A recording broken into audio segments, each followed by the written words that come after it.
अच्छा ये बताएं कि जो इंडिया की सॉफ्टवेयर प्रोडक्ट इंडस्ट्री है वो 2025 तक $100 बिलियन तक पहुंचने वाली एक बहुत बड़ी अमाउंट है, क्या कहेंगे? इसमें यह है कि उनके गवर्नमेंट का भी और उसकी उनकी जो आवाम है उसका भी बहुत ज़्यादा रोल है। आप हमारा और उनका कंपैरिजन अगर एजुकेशन पे करेंगे तो वो आईटी लेवल पे वो हमसे बहुत आगे हैं।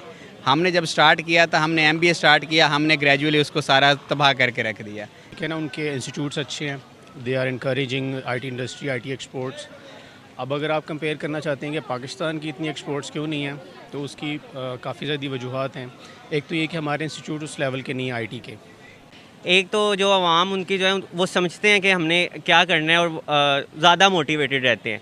यहाँ पे गवर्नमेंट का भी ये है कि हमारे पास जो है ना पॉलिसीज़ मेकर को भी नहीं पता कि हम कर क्या रहे हैं। क्योंकि हमारा स्ट्रक्चर ही अच्छा नहीं था, हमने डिग्रीज़ को सेल करना शुरू कर दिया। जब आपकी एजुकेशन लेवल के ऊपर लोग बिज़नेस करेंगे तो आपका लेवल डाउन होता जाएगा। आईटी की बेसिक रीज़न ये है, आप पूरी दुनिया में अच्छा सर ये बताएं कि जो इंडिया की आईटी इंडस्ट्री है बड़ा तेज़ से ग्रो करी है और वो इंडिया के जीडीपी के अंदर 8% की कंट्रीब्यूशन भी करी है, एक बहुत बड़ी कंट्रीब्यूशन है, क्या वजह देखते हैं? किसी भी चीज़ का जो स्ट्रक्चर होता है वो उसकी एजुकेशन के ऊपर बेस करता है। आप हमारा और उनका कंपैरिजन अगर एजुकेशन पे करेंगे तो वो आईटी लेवल पे वो हमसे बहुत आगे हैं। हमने जब स्टार्ट किया था, हमने एमबीए स्टार्ट किया, हमने ग्रेजुअली उसको सारा तबाह करके रख दिया क्योंकि हमारा स्ट्रक्चर ही अच्छा नहीं था। हमने डिग्रीज़ को सेल करना शुरू कर दिया। जब आपकी एजुकेशन लेवल के ऊपर लोग बिज़नेस करेंगे तो आपका लेवल डाउन होता जाएगा। आईटी की बेसिक रीज़न ये है, आप पूरी दुनिया में चले जाएं, पहले उसका स्ट्रक्चर होता है कि आपके एजुकेशन लेवल को आपने इन्हांस करना होता है। जब आप एजुकेशन लेवल को इग्नोर करना शुरू कर जाएंगे तो उसकी सारी इम्पैक्ट जो है वो सोसाइटी के ऊपर होगा। यही बेसिक रीज़न है कि हम आईटी को इतना ज़्यादा हमने इंपॉर्टेंस दी नहीं है। अब अल्लाह का शुक्र है कि अब हम देख रहे हैं कि इस लेवल को, इस स्ट्रक्चर को, बेस को मजबूत बनाया जा रहा है और अब हमें उम्मीद लग रही है कि हम उनके कंपैरिजन उनका कर सकते हैं। अभी तक बिल्कुल नहीं है। पूरी दुनिया में आईटी इंडस्ट्री में उनकी आईटी की एजुकेशन बहुत अच्छी है, इसीलिए वो हमसे बहुत ज़्यादा आगे हैं, लेकिन ग्रेजुअली हम चीज़ों को बदलता हुआ देख रहे हैं। है ना, उनके इंस्टीट्यूट्स अच्छे हैं, they are encouraging IT industry, IT exports.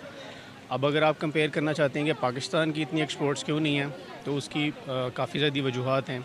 एक तो ये कि हमारे इंस्टीट्यूट उस लेवल के नहीं हैं आईटी के। एमआईटी इंडिया में बड़ा अच्छा इंस्टीट्यूट है, ठीक है ना, अच्छे ग्रेजुएट्स प्रोड्यूस कर रहा है।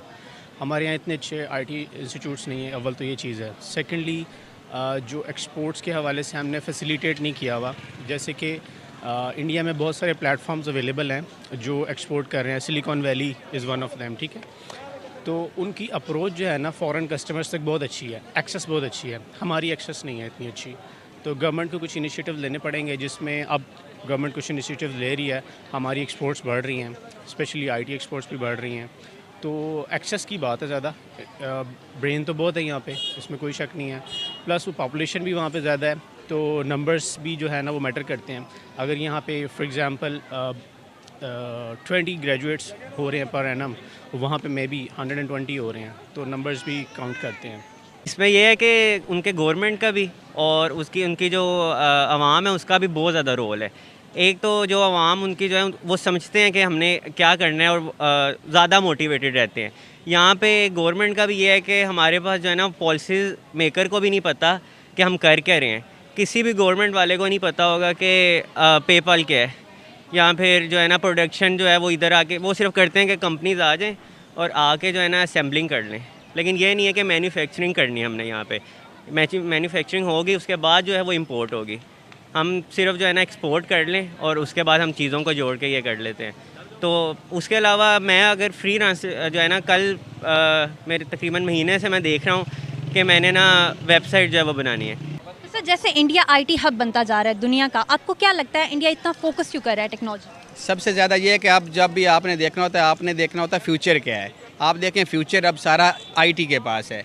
आप इधर बैठे हुए पूरी दुनिया को 1 मिनट के अंदर सारी को स्क्रॉल डाउन कर सकते हैं। आप चीज़ों को देख सकते हैं, कौन सी चीज़ों को आपने पॉजिटिव लेना है, कौन सी नेगेटिव लेना है, आपकी आईटी। इसीलिए एक तो उनकी अपनी आबादी इतनी ज़्यादा है कि दुनिया उनकी तरफ अट्रैक्ट होती है। जब दुनिया अट्रैक्ट हो रही है तो वो दुनिया को अट्रैक्ट होने का फ़ायदा उठा रहे हैं कि अपने आईटी स्किल्स को वो ज़्यादा कर रहे हैं। यही रीज़न है कि वो अपनी आईटी को, जब दुनिया उनके पास आ रही है तो वो आईटी हब बनता जा रहा है और उससे ज़्यादा से ज़्यादा एडवांटेजेस। तो सर वैसे भी जो इंडिया की आईटी इंडस्ट्री है वो इंडिया के जीडीपी में 8% की कंट्रीब्यूशन करी और कहा यह जा रहा है कि आने वाले सालों में ये 10% तक पहुंच जाएगी। आपको क्या लगता है, क्या हमारे यहाँ इतनी कंट्रीब्यूशन करी है हमारी आईटी इंडस्ट्री? नहीं, इतनी तो नहीं कर रही कंट्रीब्यूशन, लेकिन ग्रो हो रही है। मेरा ख़ुद भी ताल्लुक़ एक आईटी इंडस्ट्री से ही है, सॉफ्टवेयर हाउस से रिलेशन है मेरा। हमारी एक्सपोर्ट्स ज़्यादा जो हैं वो यूएस और सऊदी अरेबिया को हैं। अब पहले हमारा जो था एक्सपोर्ट ज़्यादा सऊदी अरेबिया को था, लेकिन अब हमारा रिसेंटली ऑफिस ओपन हुआ है फ़्लोरिडा में, नेपल्स फ़्लोरिडा में। तो अब कुछ हमारे क्लाइंट्स हैं जो वहाँ से हमने अचीव किए हैं और हम एक्सपोर्ट्स कर रहे हैं सॉफ्टवेयर्स। अच्छा, एक और इशू ये आता है हमें कि जो इंडियंस हैं वो बहुत चीप रेट देते हैं। पाकिस्तान में जो एक डेवलपर है वो जो सैलरी ले रहा है, इंडियंस जो हैं वो उससे बहुत कम चीज़ पे उसको वो वही सेम जो सॉफ्टवेयर है या सोल्यूशन है वो कोट करते हैं। तो वो इस चीज़ से वो जो है ना वो एडवांटेज उठा रहे हैं। वो they are quoting very cheap. अब अगर हम मैंने अक्सर एक हमारी लास्ट टाइम हमने एक बैंकिंग सोल्यूशन प्रोवाइड किया था एक बैंकिंग इंडस्ट्री को, लेकिन हमारे कंपैरेटिव में जो इंडियन कंपनी ने कोट किया था वो बहुत चीप था एंड दे विन। तो यहाँ पे गवर्नमेंट का ये जो है ना सबसे बड़ा रोल है और वो ही नहीं कर रहे।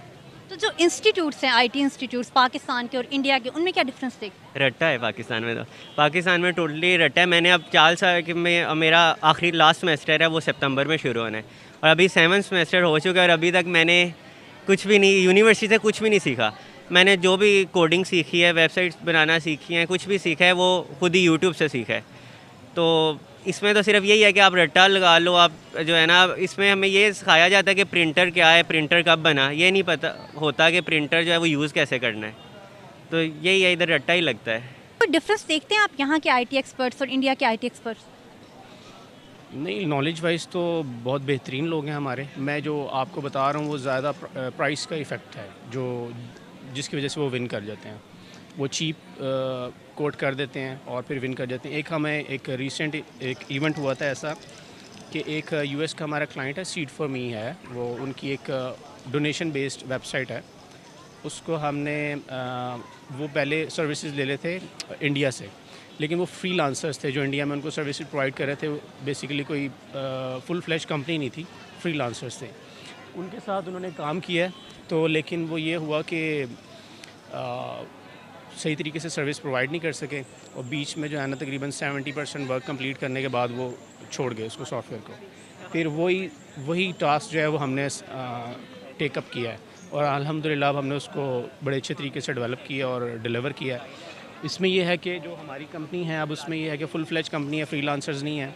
तो हमें चाहिए कि जो अब बहुत सारे फ्रीलांसर्स हैं जो पाकिस्तान में काम कर रहे हैं, कोई ऐसा इनिशिएटिव होना चाहिए कि जो लोग इंडिविजुअली काम कर रहे हैं उनको कलेक्टिवली एक प्लेटफॉर्म दिया जाए जहाँ से वो कलेक्टिवली जो है ना वो काम कर सके। क्योंकि अब देखें आईटी में आपके पास एंड्रॉयड है, iOS है, ठीक है, फिर वेब डेवलपमेंट है, वेब डेवलपमेंट में .NET आ जाता है, MVC आ जाती है, बहुत सारी टेक्नोलॉजीज़ हैं। बाज़ औक़ात एक सोल्यूशन ऐसा होता है जिसमें आपको iOS, एंड्रॉयड, .NET इनका एक कॉम्बो बनाना पड़ता है, ठीक है। क्लाइंट की रिक्वायरमेंट होती है, तीनों चीज़ें उसको चाहिए। लेकिन एक जो फ्रीलांसर है वो हो सकता है सिर्फ iOS पे काम करता है, उसको एंड्रॉयड का नहीं पता, या वो .NET पे काम करता है। तो अगर एक ऐसा प्लेटफॉर्म मिल जाए ना जहाँ पे 3-4 पोटेंशियल्स हैं, जिनकी 3-4 प्रोफेशनल्स हैं, उनको एक प्लेटफॉर्म दे दिया जाए और वो कलेक्टिवली उनकी सारी एफर्ट्स को जमा करके हम सेल कर सकते हैं। सर, जो पाकिस्तान के आईटी इंस्टीट्यूट्स हैं और जो इंडिया के आईटी इंस्टीट्यूट्स हैं, क्या डिफरेंस देखते हैं आप इनमें? अच्छे हैं इंस्टीट्यूट, पाकिस्तान के भी अच्छे इंस्टीट्यूट्स हैं। मैं आपको यही बता रहा हूँ कि जो पाकिस्तानी प्रोफेशनल्स हैं they are very competent. Competency का कोई इशू नहीं है, मैं नंबर्स का इशू है। मैंने आपको बताया कि क्योंकि उनकी पॉपुलेशन इतनी ज़्यादा है तो वो मैटर कर जाती है, कॉम्पिटेंसी का इशू नहीं।